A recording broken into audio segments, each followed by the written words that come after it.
What's going on, YouTube, and welcome back to my boss fight guide for Dark Souls 3. In this episode, we're going to be tackling Pontiff Sulyvahn, who is a very challenging boss. In front of me here are 3 summon signs that you'll find these each time you come up here. The first one's going to be Anri of Astora, who we're going to be taking in because I just prefer Anri.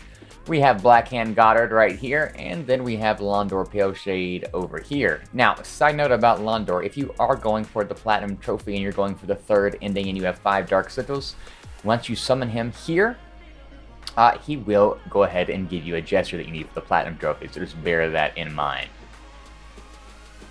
Right over here back to Anri and give a quick breakdown of the weapons.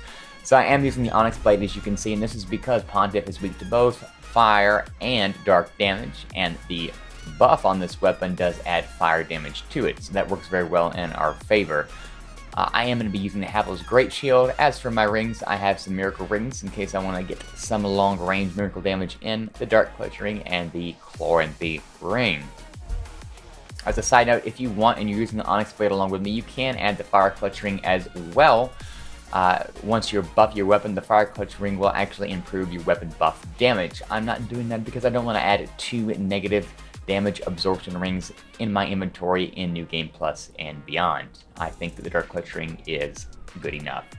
As for the boss's attacks, he is parryable, keep that in mind, but we're not going to be doing that in this episode.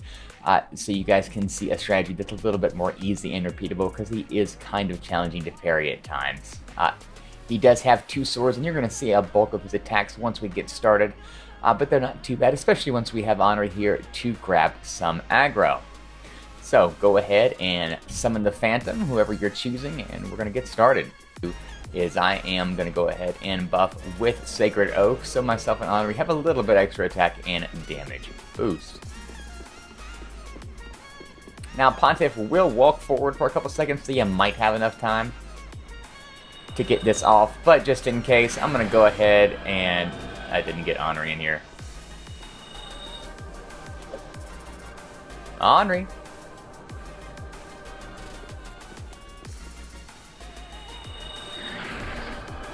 I might not be able to get Anri in here.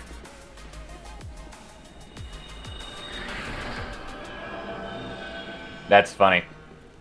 Well, side note, Anri might not be having it in your game.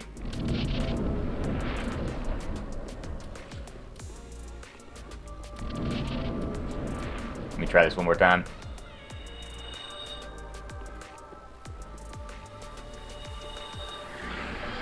Gotcha this time. Alright.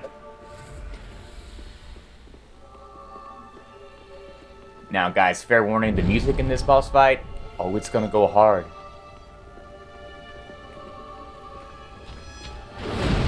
As you can see with the Havill's Great Shield, blocking attacks are a very viable option because of the stability, and I'm taking very minimal chip damage, which is awesome.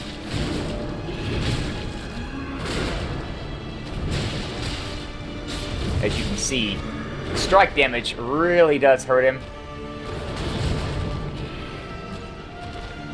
Ooh, turned around there.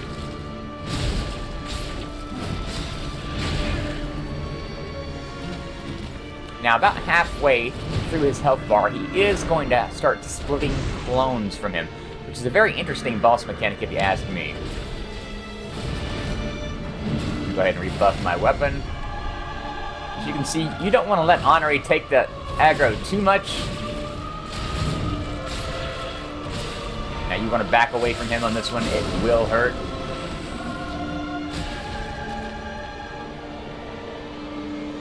Alright, here's the clone.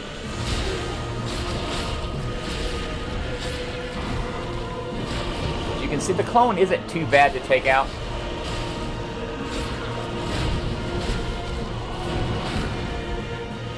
And he is down.